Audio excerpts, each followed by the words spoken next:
nos mains sont levées, nous voulons t'élever, t'adorer et te célébrer, Adonai. Tu es le Père de tous ceux qui ont les fils en eux. Tu es Dieu, tu es Dieu. Tu remplis les cieux, Adonai. Nos mains sont levées, nous voulons t'élever, t'adorer et te célébrer, Adonai. Reçois l'adoration.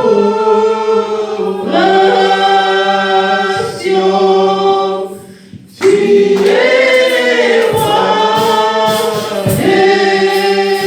gloires, notre victoire. Digne du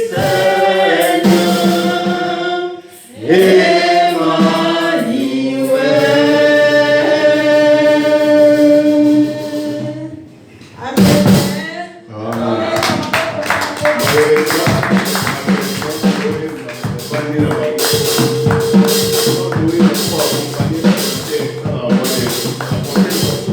Emmanuel. Amen.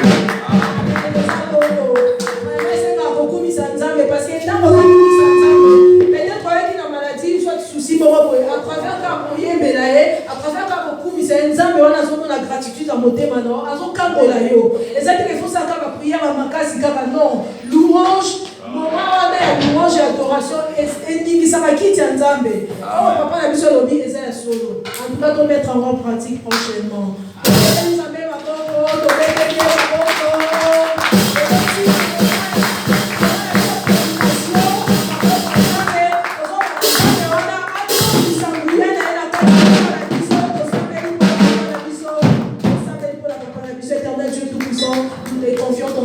Notre descente main, éternel Dieu, désormais visite-lui, éternel manifeste ta puissance, Seignor, dans sa vie, éternel Dieu, désormais, qu'il soit effacé, Saint-Esprit, oh, mon démon, Samana, oh, Esika, mon Samakatinae, oh, Yakoloba, et Salanacidi, l'éternel, oh, Yakoloba, et même la biso la paix, et même la biso le bonheur, et où t'es pas innoté, et où t'es pas innoté, mais où t'es pas innoté, Zambalola, et même la biso de délivrance, et même la biso ma guérison, et même la biso ma bénédiction, Père ta parole, et visiter ma vie Nabiso, et visiter ma famille Nabiso, tomber la lumière, de délivrance et Koda, soutenir Sunga dans celle de cher Saint-Esprit de Dieu, Tondi Saïnangouya, onction plénitude à vos amis de Tondi Samakatinae, Tamazo Telema, Tamazo Loba de la part du Seigneur, onction Anaïs à déverser sur Biso, Tobi Kabolamu, Tozo Sambe la Pona Papa Nabiso. Nous sommes la bonne papa la biso, nous sommes la à continuer sous augmenter sous puissance na ekati na e.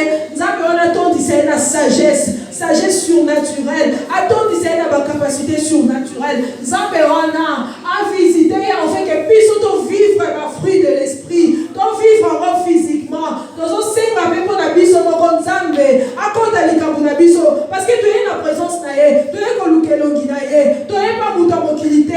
Tu es comme ta masolo na ba camarade mais tu es comme ta lisolo pa oya papa oya yebi biso koleka biso moko oya kota kalika buna biso oya na capacité pour changer ma situation de vie na biso par rapport à on nyonso tozo vivre ozo singa Nzambe wana akota likabuna yo Nzambe wana a te fondre cause na yo à travers prédication et journal elo Nzambe wana amona yo liboso ya présence na ye akota likabuna yo a changer situation de vie alors on va passer maya miswa les obima maya miswa na ba pote monte ma na Nzamba ka usengo ozolo ba Nzambe maloba ozolo ba ne papa na ye pa ina yo nazana makasite kamoko na kokite ozo inviter papa na biso pour la côté ya biso libo ba Nzambe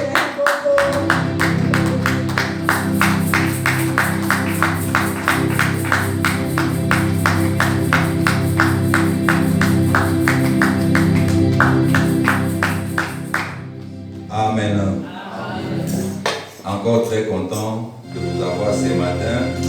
Est-ce que tu peux saluer rapidement celui qui est juste à tes côtés et lui demander son nom?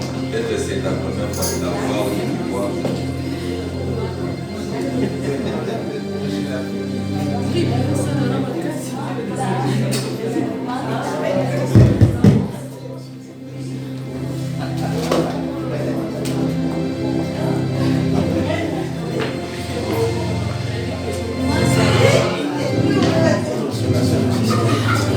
Amen.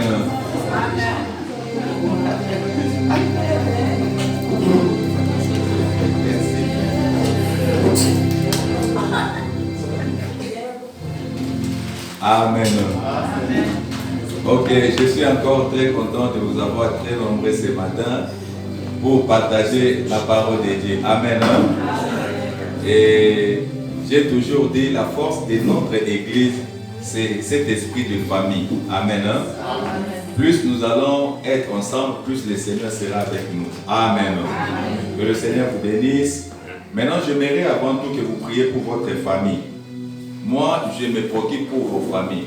À tout moment que je prie pour vous, si je prie ici ma fille Mimi, directement je prie pour ses parents, pour ses soeurs. Amen. Si je prie pour Thérèse, je prie pour elle, aussi sa famille. De même que je fais pour tout le monde ici. Prie pour ta famille, parce que si ta famille est en paix, tu seras aussi en paix ici. Si ta mère t'appelle en disant que je suis sérieusement malade, je crois que tu n'auras pas peut-être le courage de travailler ni d'être ici avec nous. Donc la famille est tellement importante que nous devons prier pour elle, que le Seigneur soutienne nos familles. Prions au nom de Jésus.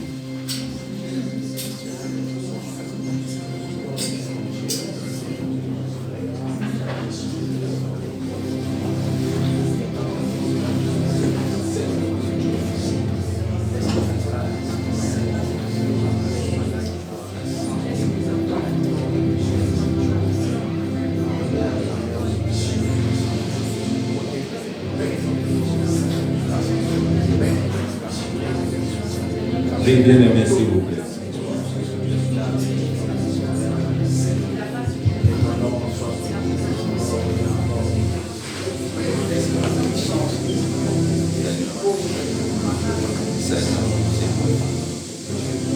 Ah oui, battez là les bonnes.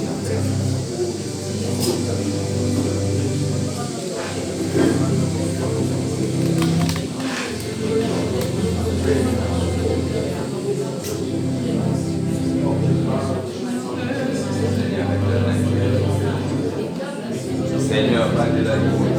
Battez là les bonnes. Battez là les bonnes.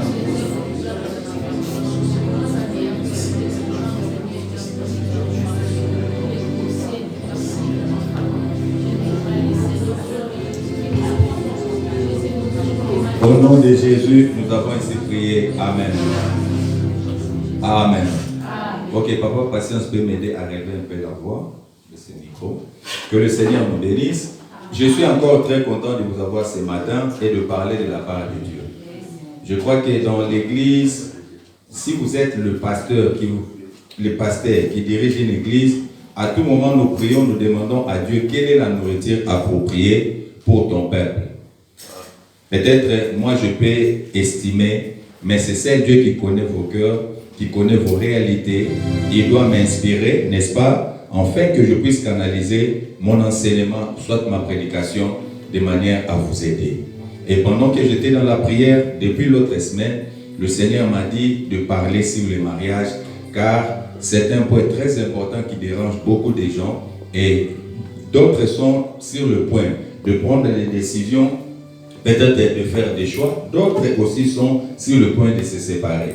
Alors je dois aider au travers d'un message pour éclairer les enfants de Dieu à savoir et à comprendre certaines choses.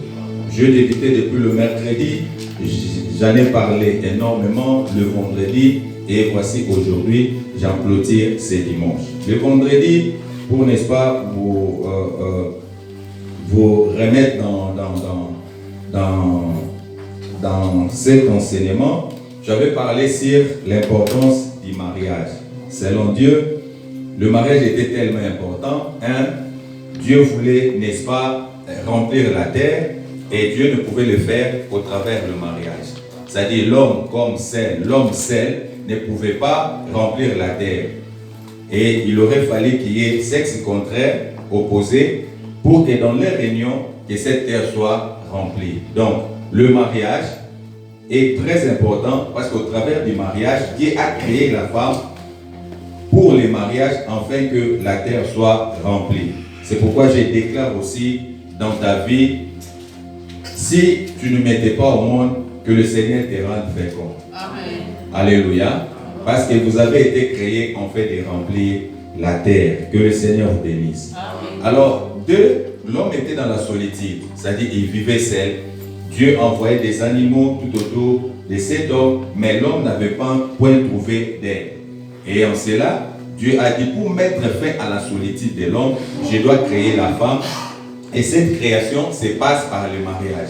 Au travers de la création, n'est-ce pas, d'Ève, cet homme qui longtemps était seul, désormais allait être accompagné. Donc, si Dieu veut mettre, comme Dieu voulait mettre fin à la solitude d'Adam, Dieu a créé Ève. C'est pourquoi je déclare dans ta vie, ce n'est pas bon que vous soyez seul. Alléluia. Que Dieu qui a créé les cieux et la terre puisse créer un partenaire pour ta vie. Amen. Vous m'avez compris? Donc ne vous contentez pas en disant non, c'est bien, quand je suis seul, je suis bien. Non. Dans la vision de Dieu, Dieu pour résoudre le problème de la solitude, Dieu a créé le mariage, en fait que vous ne soyez plus seuls, mais que vous soyez accompagnés. Raison pour laquelle la Bible même dit, mieux vaut deux que un. Donc Dieu, dans sa pensée, il voulait, n'est-ce pas, résoudre ces grands problèmes de la solitude. Et troisièmement, Dieu voulait rendre l'homme leader. L'homme était là, il avait une grande mission de la part de Dieu, mais Dieu voulait le rendre leader de ses semblables. Alléluia. Les animaux n'étaient pas, n'est-ce pas, des semblables à l'homme. Mais pour que l'homme puisse devenir leader de ses semblables, Dieu devait passer par le mariage, lui donner une femme dont l'homme devait diriger, ainsi que les enfants. Et en ce moment-là, l'homme se sentait leader. Donc le mariage consacre le leadership à l'homme. Il y a des hommes ici. Il y a des hommes ici. Donc par le mariage, Dieu vous met dans une position de leadership. C'est pourquoi ne soyez pas un homme que la femme manipule. Ne soyez pas un homme que la femme donne des ordres. Non. C'est à l'homme de donner la vision, la direction à la femme. Est-ce que vous comprenez? C'est comme ça que Dieu a créé depuis les commencements. Amen. Ne soyez pas un homme, tu dis, ah, la femme dit non, nous n'allons pas à gauche, nous irons à droite. Non, non, non, non. Ce n'est pas comme ça que Dieu avait créé. Dieu avait créé l'homme pour rendre cet homme leader de sa famille. Et vous savez aussi, l'une des raisons que Dieu a créé, n'est-ce pas, le mariage, c'était pour permettre à Dieu d'agir sur terre. C'est-à-dire, s'il n'y avait pas le mariage, c'était difficile que Dieu puisse agir sur la terre. Je vais vous expliquer. Vous savez, lors de la création, lorsque Dieu a créé, lorsque Dieu avait en vue de créer le monde, de créer l'homme, Dieu déjà avait vu les chaos venir. Vous savez, je me dire à une personne, vous savez, lorsque Dieu te met dans une position, dans sa préséance, Dieu connaît déjà des difficultés et des combats que vous allez rencontrer. Et Dieu, comme étant un pourvoyeur, il prévoit déjà de quelle manière vous faire sortir de la situation. Alors, lorsque Dieu a pensé créer le ciel et la terre, créer l'homme, Dieu avait déjà vu la chute de l'homme. Vous comprenez? C'est pourquoi la Bible dit, l'agneau de Dieu qui a été immolé avant la fondation du monde.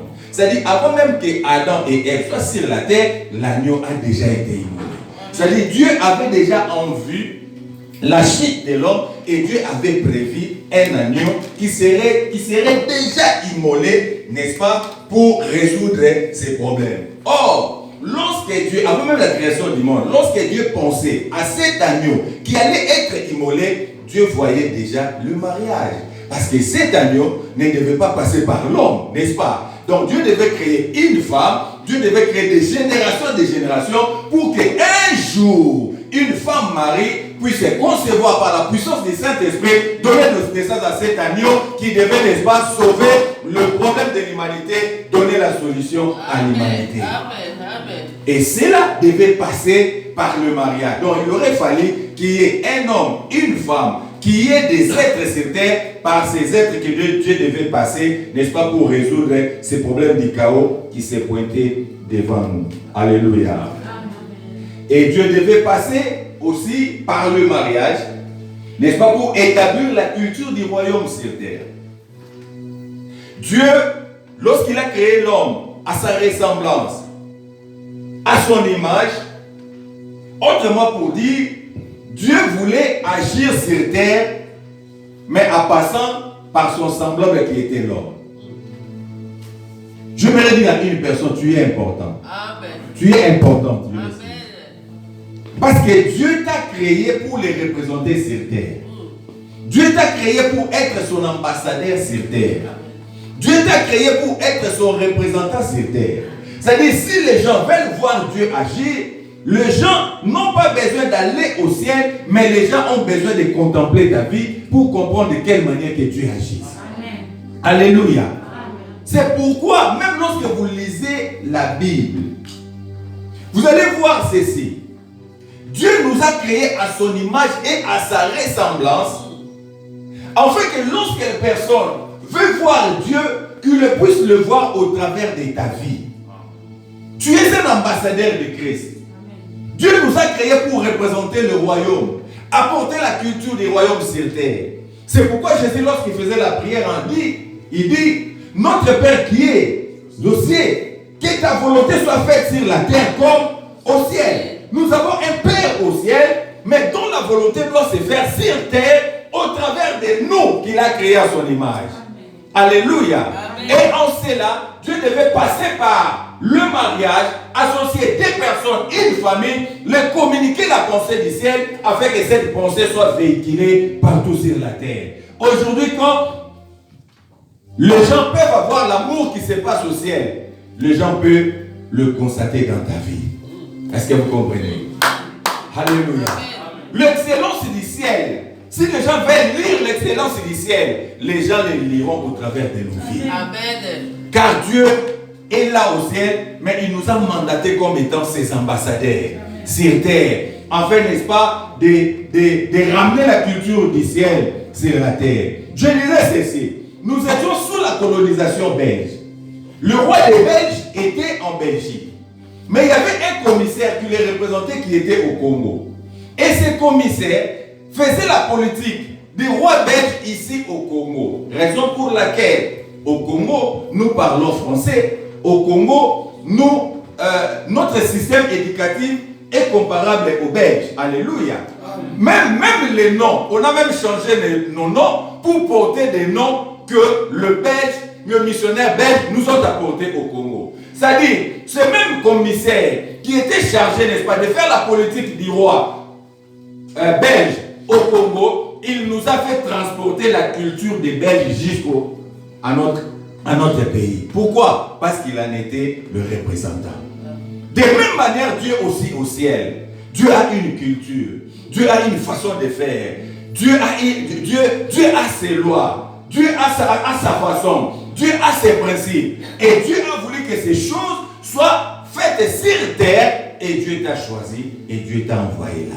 Amen. Et pour y arriver, Dieu devait passer par le mariage, unir des personnes, avoir la postérité. Et au travers de cette postérité, communiquer sa vie, communiquer sa pensée, communiquer sa manière de vivre sur la terre. C'est pourquoi Jésus pouvait dire, nous sommes sur la terre, mais nous ne sommes pas de cette terre. Alléluia. Nous sommes ici, mais nous ne sommes pas ici parce que nous sommes des ambassadeurs. Alléluia. Il nous a envoyés dans une terre étrangère. La terre pour nous c'est une terre étrangère. Nous avons une cité céleste dont le fondement, alléluia, qui sont assurés par Dieu lui-même. Que Dieu nous a envoyés sur terre pour les représenter au travers de notre façon de vivre. Notre façon de parler, au travers de notre façon d'être. Quand les gens nous verront, les gens se rendront compte. Non, ils sont là, mais ils sont différents. Ils ne sont pas comme nous. Leur façon de faire, ce n'est pas comme nous. Leur façon d'agir, ce n'est pas comme nous. Ils sont des gens qui ne sont pas remplis de haine. Ils ne sont pas des gens qui sont prêts à faire du mal à l'autre. Mais ils sont des gens qui sont capables de pardonner. Ils sont des gens qui sont capables de dire et de diviser. Ils sont capables d'aider ceux qui sont dans les difficultés. Ils sont capables de souffrir pour les autres. Et cette culture, Dieu a passé par les mariages pour les faire. Alléluia. Et le vendredi, j'ai parlé. Le mariage, c'est une institution divine. C'est Dieu qui a créé les mariages. Le mariage, ce n'est pas ton affaire, mais le mariage, c'est l'affaire de Dieu. Amen. Le mariage, ce n'est pas l'affaire du gouvernement congolais ou du gouvernement grec. Non, le mariage est l'affaire de Dieu. C'est son produit. C'est Dieu qui a créé le mariage. C'est comme quelqu'un qui crée un produit. C'est, par exemple, celui qui a créé ces synthétiseurs. C'est lui qui connaît pourquoi il a créé ça. Et puis, il y a les notices, n'est-ce pas, pour nous expliquer comment utiliser ces synthétiseurs. Vous comprenez? De même manière que le mariage est le produit de Dieu. C'est Dieu lui-même qui l'a créé. Donc, nous devons lire sa parole pour comprendre comment vivre dans les mariages. Ce n'est pas un psychologue, ce n'est pas un sociologue qui doit nous expliquer comment être dans les mariages. Mais c'est l'auteur du mariage qui a écrit dans sa parole comment le mariage doit se passer et comment le mariage doit être. C'est pourquoi chaque enfant de Dieu, nous devons nous inspirer de la parole de Dieu. Car c'est celle la parole nous dit, c'est que l'homme ne peut ou ne peut pas faire, c'est que aussi la femme ne peut ou ne peut pas faire. C'est écrit dans la parole de Dieu. C'est pourquoi lorsque vous avez un partenaire, passez le temps à méditer la parole. C'est très très très important. Parce que lorsque vous étudiez la parole de Dieu ensemble, lorsque vous analysez la parole de Dieu ensemble, vous aurez une pensée commune pour marcher ensemble. Alléluia. Vous savez, lorsque les gens sont ensemble, l'ennemi vient toujours parler. Il y a des amis, il y a des personnes qui viennent toujours dire des choses dans nos oreilles. Mais lorsque ensemble, vous méditez la parole, c'est une façon de vous renouveler, d'écarter les mauvaises choses qui viennent d'ailleurs et de dresser votre chemin. Et le vendredi, je disais encore, c'est pourquoi l'homme quittera son père et sa mère, s'attachera à sa femme et les deux deviendront une seule chair. Alléluia. Amen. Ici, on parle l'homme quittera son père et sa mère. Mais pendant qu'on disait, pendant que cette parole s'est prononcée, Adam n'avait pas ni père ni mère. C'est-à-dire, c'était une parole prophétique nous concernant. Alléluia. Amen. Adam a été directement créé. Mais on dit que l'homme quittera son père et sa mère. Donc, c'était une parole prophétique qui nous concernait dans ces temps-ci. Pour dire, cet homme qui doit aller épouser, il doit quitter son père et sa mère. J'entrais dans la profondeur. Ici, on veut simplement nous faire voir que l'homme qui a quitté son père et sa mère, c'est un homme qui a été encadré. C'est un homme qui a été éduqué. Amen. Parce qu'on fait mention d'un père et d'une mère. Ce n'est pas un garçon de la rue. C'est un garçon qui est grandi dans un foyer, dans une famille, dans une cellule, où il a bénéficié de l'éducation de papa et de maman. Il sait comment respecter les gens. Il sait comment parler avec les gens. C'est à cet homme-là qui est destiné pour ta vie. Amen. Alléluia. Amen. Donc l'homme quittera son père. L'homme quittera sa mère. C'est-à-dire l'homme viendra d'une famille. Cet homme qui viendra, c'est une femme, enfin c'est un homme encadré. Amen. Alléluia. Amen. C'est un homme encadré. C'est un homme bénéficiant des valeurs. C'est à cet homme-là qui doit quitter pour se rencontrer avec vous. Amen. Alléluia. Amen. Alléluia. Amen. Et la femme a été ramenée par Dieu. C'est Dieu lui-même qui a ramené la femme vers l'homme. Et est-ce qu'il y a une femme qui est entre les mains de Dieu que Dieu peut ramener auprès de l'homme? C'est ça la question qu'on se pose. Et lorsque la Bible dit Dieu a pris la femme par la main, l'a ramenée auprès de l'homme, la Bible dit au commencement était la parole. La parole était avec Dieu et la parole était Dieu. C'est-à-dire ce qui a ramené la femme auprès de l'homme, c'est simplement la parole. Amen. Lorsque vous devenez une personne avec la parole vous ramènera vers l'homme de votre vie. Amen. La parole va localiser là où il y a l'homme de votre vie. Amen. C'est pourquoi, bien aimé, plus vous êtes attaché à la parole, plus la parole vous aidera. Car la parole connaît bien la localisation. La parole connaît la femme de votre vie. La parole connaît l'homme de votre vie. Lorsque vous êtes attaché à la parole elle-même se tiendra devant vous. Car David il dit, ta parole est une lampe. Alléluia. Ta parole est une lampe sur mes pieds. C'est-à-dire, lorsque vous avez la parole avec Dieu, la parole vous éclairera et au travers de la parole, vous saurez à quelle adresse et à quelle localisation y être. Amen. Hein? Amen. Acclamons le Seigneur. Là, c'était ce qu'on avait vu le deux jours passés. Ce matin, nous allons parler qui épouser. Je crois que c'est un problème qui dérange beaucoup de gens. Qui épouser? Tu dois épouser qui? Qui épouser? Ici, je parle des gens qui ne sont pas encore épousés. Mais tu dois voir, analyser ensemble avec moi comment était Adam avant son mariage et comment était Ève avant son mariage. C'est très important. C'est ce que nous allons chercher à comprendre dans la parole de Dieu. Quelle était la position d'Adam avant les mariages et quelle était la position d'Ève avant les mariages? Car le mariage a commencé lorsque Adam a dit, voici cette fois-ci la chair de ma chair, ainsi de suite, on l'appellera femme. Alléluia. Et Adam lui-même lui a donné le nom d'Ève. Le mariage a commencé. Mais avant cela, il y a eu des choses qui se sont passées, que ce soit dans la vie d'Adam et dans la vie d'Ève. C'est ce que nous allons analyser pour chercher à comprendre qui est cet homme que vous devez inviter dans votre vie, qui est cette femme que vous devez inviter dans votre vie. Suivez-moi très bien, je suis sérieux avec ce que je suis en train de vous dire, car je veux votre bien. Si aujourd'hui vous souffrez, moi je souffre aussi indirectement avec vous. Alléluia. C'est pourquoi j'ai dit ces choses, afin que vous puissiez, n'est-ce pas, comprendre, mener une meilleure vie, prendre des bonnes décisions pour que votre avenir soit meilleur. Car si vous êtes béni, l'église vient se voir aussi est bénie. Moi, le pasteur, je suis aussi béni. Si vous êtes en paix, moi aussi je suis en paix. L'église vient se voir aussi est en paix. Raison pour laquelle j'enseigne ces choses, pour vous aider désormais. Peut-être si vous avez commis des erreurs, oui, que Dieu vous pardonne pour ces erreurs. Mais après ces messages, changez votre façon de voir, changez votre façon de comprendre, changez votre manière de marcher et il y aura une très grande bénédiction devant vous. Qui épouser? Le mariage d'abord c'est une union de deux personnes volontairement liées devant Dieu, la famille et l'État, ainsi de suite. Mais dans le cadre biblique, la Bible dit que personne ne sait pas ce que Dieu a uni. Donc dans le cadre biblique, le mariage c'est deux personnes unies par Dieu. Alléluia. Donc c'est pourquoi il faut faire attention avec les gens qui sont mariés. Le mariage, c'est lorsque Dieu unit deux personnes. Et Jésus lui-même a dit, ne séparez pas ce que Dieu a fait quoi? Dieu a uni. Amen. Hein? Tu es un homme, attention avec la femme d'autrui. Tu es une femme, attention avec l'homme d'autrui. Parce que c'est Dieu qui a uni. Et Dieu a dit que personne ne sait pas ce que Dieu a uni. Alléluia. Ayez peur d'entrer en combat avec le Seigneur. Ne combattez pas le Seigneur.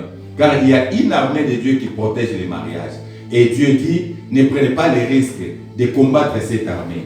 Donc ne séparez pas ce que Dieu a uni. Et je déclare dans ta vie que dans ton mariage, que personne ne sépare ton mariage. C'est lui qui s'élèvera pour séparer ton mariage, qui les raconte les dieux de la Bible. Amen. Si vous avez compris. Amen. Car le mariage est sacré. Et il y a deux personnages dont nous allons analyser petit à petit pour comprendre qui est cet homme que tu dois épouser, qui est cet homme que tu dois accepter comme ton mari, qui est cet homme. Rentrons dans la parole de Dieu.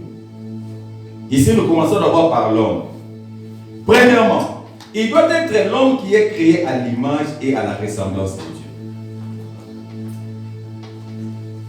Dieu. Genèse chapitre 1er, versets 26 à 31. Si oui, si quelqu'un peut nous aider.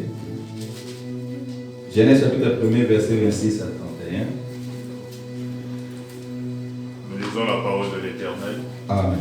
Oui, Dieu dit, faisons l'homme à notre image, selon notre ressemblance, et qu'il domine sur les poissons de la mer, sur les oiseaux du ciel, sur le bétail, sur toute la terre et sur tous les reptiles qui rampent sur la terre. Dieu créa l'homme à son image. Genèse chapitre 1er, verset 26 à 31. Il créa l'homme à son image, il créa l'homme à l'image de Dieu, il créa l'homme et la femme.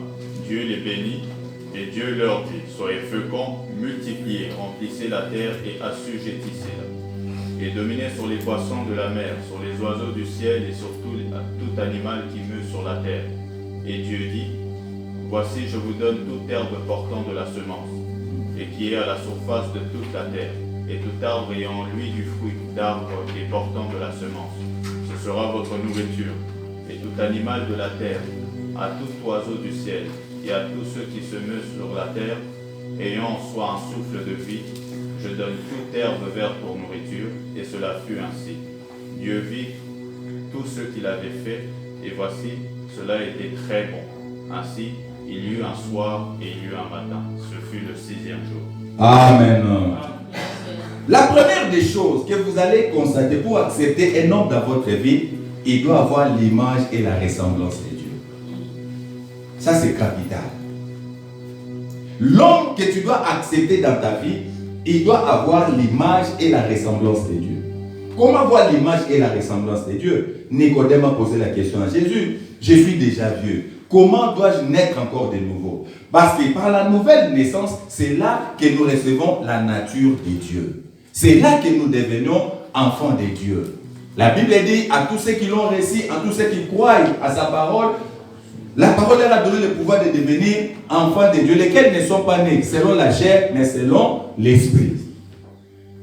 Si tu crois dans ton cœur et tu confesses dans ta bouche Jésus-Christ est Seigneur, tu seras sauvé.